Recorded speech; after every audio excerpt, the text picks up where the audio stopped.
अस्सलाम वालेकुम फ्रेंड्स मैं हूं उस्मान अशरफ और आप देख रहे हैं बिजनेस आइडियाज़ उर्दू। दोस्तों आज की इस वीडियो में हम बात करेंगे ये सूरजमुखी फार्मिंग के बारे में। सारी मालूमात लेंगे और जानेंगे कि ये फार्मिंग पहले जो कि ख़त्म की जा चुकी थी, हमारे इस पंजाब साइड में बिल्कुल देखने को नहीं मिल रही थी। चंद साल ये बंद रही है, अब दोबारा से ये शुरू हो चुकी है। तो क्या वजूहत बनी कि फार्मर हजरात इस तरफ दोबारा रुझान कर रहे हैं और इससे कितना प्रॉफिट होता है, क्या इसका तरीकाकार है लगाने का, तो ये सारी मालूमात लेंगे इस वीडियो में। आपसे रिक्वेस्ट है कि वीडियो लास्ट तक देखिएगा और चैनल को करें सब्सक्राइब ताकि नेक्स्ट आने वाली वीडियोस आप तक पहुंचती रहें। तो चलिए इंटरव्यू शुरू करते हैं। अस्सलाम वालेकुम फ्रेंड्स अभी हम मौजूद हैं यहाँ पे क्लास के गांव में, पसरूर के बिल्कुल करीब है ये। यहाँ पे ये सूरजमुखी फार्मिंग की जा रही है, तो इस हवाले से हमारे साथ ये भाई मौजूद हैं जिन्होंने ये फार्मिंग की, तो इनसे सारी मालूमात लेंगे। अस्सलाम वालेकुम। वालेकुम सलाम। क्या हाल है भाई, कैसी तबीयत? जी अल्लाह का शुक्र, ठीक ठाक। भाई अपना नाम बता दीजिएगा। मोहम्मद इरफान। इरफान भाई ये बताइएगा, पहले ये फार्मिंग होती रही लेकिन फिर ये कुछ अर्सा तक रुकी रही, अब दोबारा कुछ लोग ये फार्मिंग कर रहे हैं। आपको ये कैसे आइडिया मिला कि आपने दोबारा ये फार्मिंग शुरू की? इसके ना जो है ना रेट वो कुछ देर ना बहुत दो प्राइस हो गए थे, जिसकी वजह से जिम्मेदार छोड़ गए हैं। अभी दोबारा इसका जो है ना रेट ठीक हुआ है और जिम्मेदार इस साइड पे आए हैं, इसलिए दोबारा जो है ना इसकी काट शुरू होगी। ये बताइएगा कि जब ये छोड़ी गई तो उस वक्त क्या रेट था और अब क्या रेट मिला कि जिम्मेदार दोबारा इस तरफ आए हैं? जब इसका रेट था तकरीबन 1000, 1100-1200 तक, अभी जो है 2000-2200 पे है और ज़िम्मेदार को कुछ जो है ना इसका यानी कि अच्छा फ़ायदा मिलता है और इसलिए जो है ना दोबारा शुरू कर ली इन्होंने। सही। एकड़ से कितनी निकल जाती है? ये 25 से 30 मन जो है ना 1 एकड़ इसकी पैदावार होती है। तो जी फ्रेंड्स अभी हम शुरू से इन डिटेल लेंगे कि किस तरह खेत की तैयारी की जाती है और मुकम्मल प्रोसेस सुनेंगे इस वीडियो में। तो ये बताइएगा कि जब आप ये लगाते हैं तो कौन से मौसम में ये लगाई जाती है फसल? ये तकरीबन 15 फरवरी को जो है ना काश्त होता है। और इससे पहले कौन सी फसल लेते हैं? इससे पहले कुछ लोग आलू की फसल लेते हैं, कुछ मटर लेते हैं, उसके बाद जो है ना सूरजमुखी की काश्त होती है। यानी जब चावल की कटाई होती है, चावल की कटाई के बाद आलू वगैरह लेना है, उसके बाद ये लगेगा? चावल की कटाई के बाद जो है ना आलू कम होता है, मटर हो जाता है, मटर के बाद जो है ना सूरजमुखी जो है ना काश्त होता है। सही।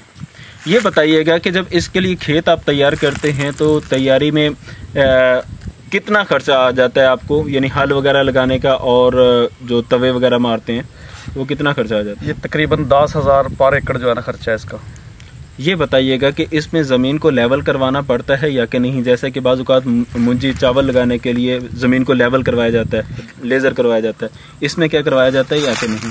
इसमें इतनी ज़रूरत नहीं है लेवल की, क्योंकि इसका पानी जो है ना बहुत कम इसको लगाना पड़ता है। मुंजी को पानी ज़्यादा लगाने पड़ते हैं, इसलिए उसको लेवल ज़रूरी है। सही। इसको लेवल की इतनी ज़रूरत नहीं है। ये बताइएगा कि जब आप तैयार करते हैं तो तकरीबन कितनी सीन लगाते हैं, यानी कितनी मरतबा हल लगाते हैं और फिर इसके बाद ये खेल डालते हैं या वैसे ही लगा देते हैं? इसके दो तरीके हैं, एक तो खेलों पे लगाया जाता है, एक वैसे ही छटा जो है ना काश्त किया जाता है। बेहतर ये है कि जो है ना खेलों पे लगाया जाए, उसकी पैदावार ज़्यादा होती है। सही। ये बताइएगा कि जब आप खेल बनाते हैं तो खेल पे एक एक करके बीज खुद जो है लेबर लगाती है या कि मशीनी तरीके से लगाया जाता है? ये भी दोनों तरीके हैं, मशीन भी है और लेबर भी है। ज़्यादा लेबर से जो है ना लगाते हैं। लेबर के ज़रिए अगर लगाया जाए तो कितना खर्चा पड़ जाता है? ये 1500 पर एकड़ खर्चा है इसका ना लेबर का। सही। ये बताइएगा कि जब आप लगा लेते हैं तो कितने अरसे के बाद इसको स्प्रे या खाद वगैरह डालते हैं? ये तकरीबन 1 माह के बाद जो है ना इसको स्प्रे और खाद की ज़रूरत होती है। कौन सी खाद डाली जाती है? यूरिया खाद का जो है ना वो फ्लड होती है इसमें। सही। 1 एकड़ में कितनी खाद डलती है? तकरीबन काश्त के वक्त 1 DAP और बाद में 2 यूरिया जो है ना फ्लड की जाती है। यानी 1 एकड़ में 3 थैले लग जाते हैं खाद के? 1 DAP और 2 यूरिया के ना। कितना खर्चा आ जाता है खाद का? ये रेट पे डिपेंड करता है। अभी जो रेट है तकरीबन को 8,000 रुपया जो है ना इस पर खर्चा आ जाता है खाद का। उसके बाद स्प्रे जो है कितनी मरतबा करनी पड़ती है मुकम्मल तैयारी तक? स्प्रे 2 दफ़ा करनी पड़ती है। पहली मरतबा कब की जाती है? पहली मरतबा जो है ना 1 माह का जब होता है जब की जाती है। फिर जो है ना जब फूल डोडी बनती है। कौन सी स्प्रे करते हैं जब 1 माह का हो जाता है? ये कोई भी जो है सुंडी का जहर जो है ना इस पे यानी कि इस्तेमाल किया जाता है। अगर सुंडी अगर फसल पे आती है तो उसको स्प्रे जो है ज़रूरी होती है। सही। दूसरी कब की जाती है स्प्रे? दूसरी जब इसके पे फूल बनता है, डोडी आती है, तब जो है ना इस पर स्प्रे जो है ना ज़रूरी है। दोनों स्प्रे का खर्चा कितना आ जाता है? ये तकरीबन है 1500 पर एकड़। 1500 पर एकड़। 1500 स्प्रे का आ गया, 8000 रुपया खाद का खर्चा आ गया, 10,000 रुपया पहले ज़मीन की तैयारी का खर्चा आ गया। अब ये बताइएगा कि इसकी तैयारी तक इसको कितने पानी लगते हैं? जो छट्टे का करते हैं उनको यानी कि पानी लोग नहीं लगाते, वो वैसे बनाना होता है। खेलों वाले को जो है ना वो 3 से 4 पानी लगते हैं। सही। जब खेलों में लगाया गया है तो उसको कितने अरसे बाद पहला पानी दिया जाता है? ये फ़ौरन लगाने के फ़ौरन बाद जो है ना पानी लगाते हैं, तो फिर इसकी जो है ना वो जर्मिनेशन होती है। सही। तो इस तरह 3 से 4 पानी में ये मुकम्मल तैयार हो जाता है। अब आ जाते हैं कटाई की तरफ कि जब इसको कटाई होनी है तो कटाई पे तकरीबन कितना खर्चा आ जाता है? कटाई पे तकरीबन जो है ना 1800-2000 रुपया कटाई पे खर्चा आता है। यानी ये हाथ से उतारते हैं, लेबर उतारती है ये सारे फूल वगैरह जो होते हैं? फूल लेबर हाथ से उतारती है, उसको इकट्ठा एक डेयरी में या शक्ल में करते हैं। उसके बाद कंबाइन हार्वेस्टर मशीन जो है इसको जो है ना वो दाने निकालती है। जो लेबर लगती है वो 1 एकड़ का कितना ले लेती है फूल उतारने का? लेबर 2000 एकड़ का लेती है। 1500 रुपया जो है ना एकड़ का मशीन लेती है जो दाने निकालती है। सही। इस तरह यानी तकरीबन 3500 रुपया खर्चा आ जाता है इसकी हार्वेस्टिंग का।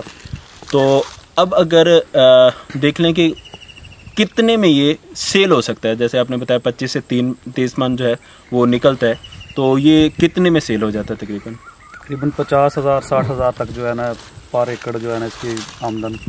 सही। वैसे मैंने एक एक करके तो खर्चा पूछ ही लिया। अब आपको तो आइडिया होगा सारा मुकम्मल भी कि टोटल कितना खर्चा आ जाता है उसमें से 50-60 हज़ार में से? तकरीबन जो है ना 25,000 जो है ना खर्चा है। सही। ये खर्चा है ठेके के अलावा? ठेके के अलावा। तो ठीक है दोस्तों, यहाँ पे बताता चलो पूरे साल का हिसाब होता है। वो 40,000 भी चल रहा है, बाद जगह पे 50। यहाँ पे कितना चल रहा है? यहाँ पे 25 से 30,000 ठेका है। अच्छा, यहाँ पे ठेका कम है, 25 से 30,000 ये पूरे साल का होता है। जबकि ये फसल जो है तकरीबन 4 मंथ की है। तो अब उसको डिवाइड कर लें कि 4 महीने पे कितना ठेका आ जाता है, तो वो आपको अंदाजा। ये बताइएगा कि ये जो अभी आपने फूल वगैरह तो उतार लिए, लेकिन ये अभी लकड़ी बाकी है, तो इसका क्या हल है? आप इसको इस्तेमाल में लाएंगे या क्या तदारुक है इसका? इसका बस कुछ भी नहीं है। ये जो है ना तवे इसको यानी कि जो है ना काट देंगे ज़मीन के अंदर ही, और ये ज़मीन का जो है कह लो कि कुछ ना कुछ इसको खुराक मिलेगी। यानी ये खाद के तौर पे इस अमल करेगी? बस कह लो कि ये मजबूरी या जो भी है, इसको ना ज़मीन के अंदर ही जो है ना। क्या ये लकड़ी जलाने के काम नहीं आ सकती? गैस वगैरह लोग नहीं लेते इसको ना।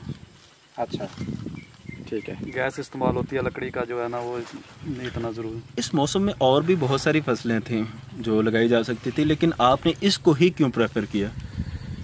ये उतना प्रॉफिट तो नहीं है, लेकिन इसकी जो है ना कह लो कि इतना बस एक दफ़ा छटा किया और जो मिला प्रॉफिट ठीक है। इससे ज़्यादा जो है मकई की फसल जो है वो ज़्यादा प्रॉफिट देती है, लेकिन उसका जो है ना खर्चा ज़्यादा है और उसको पानी ज़्यादा लगाने पड़ते हैं। हमारे जो ज़िम्मेदार हैं बस एक दफ़ा इसको काश्त करके जो है ना 1-2 दफ़ा पानी दिया और स्प्रे वगैरह की और बस ख़त्म। अच्छा, आपने तो ये तजर्बा किया, आपको जो भी रिजल्ट निकला आपके सामने है। अब आगे व्यूवर्स को आप क्या मशवरा देना चाहेंगे कि ये फार्मिंग करनी चाहिए या कि नहीं?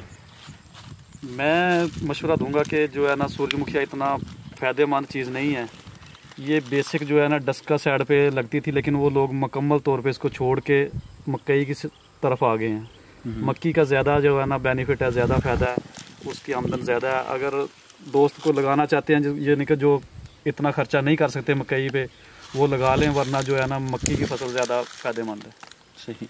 मक्की पे कितना खर्चा हो जाता है 1 एकड़ पे? वो तकरीबन 40-50 हज़ार रुपया खर्चा है, लेकिन वो 1 लाख से ऊपर जो है ना उसका जो सेल होती है 1 एकड़ की। सही। तो आपका यही है कि अगर खर्चा नहीं है तो फिर ये लगा लें, वरना अगर यानी कि आप ज़्यादा मुश्किल में नहीं पड़ना चाहते, इजी रहना चाहते हैं, तो फिर सूरजमुखिया ठीक है। अगर थोड़ा सा खर्चा करना है, को थोड़ा ज़्यादा मेहनत करनी है। इसमें क्या मतलब मकई में कौन सी मुशक्कत है जो इसमें नहीं है? उसको जो है ना शुरू से लेकर एंड तक तकरीबन उस पर ना काफ़ी तवज्जो देनी पड़ती है, तब वो ज़्यादा दाना जो है ना उसका अच्छा बनता है। उसको जहर डलते हैं, उसको स्प्रे होती है, पानी डलते हैं, खाद, काफ़ी उसका जो है ना यानी कि उस पर ध्यान देना पड़ता है, तब जाके वो पैदावार देती है। लेकिन अगर ध्यान देंगे तो पैदावार देगी तो फ़ायदा भी होगा। तो जी फ्रेंड्स, उम्मीद है कि आपको ये वीडियो पसंद आई होगी। अगर वीडियो पसंद आए तो इसे लाइक शेयर कमेंट ज़रूर करना है, चैनल को सब्सक्राइब करना है ताकि नेक्स्ट आने वाली वीडियोस भी आप तक पहुंचती रहें। जज़ाकल्लाह, अस्सलाम वालेकुम।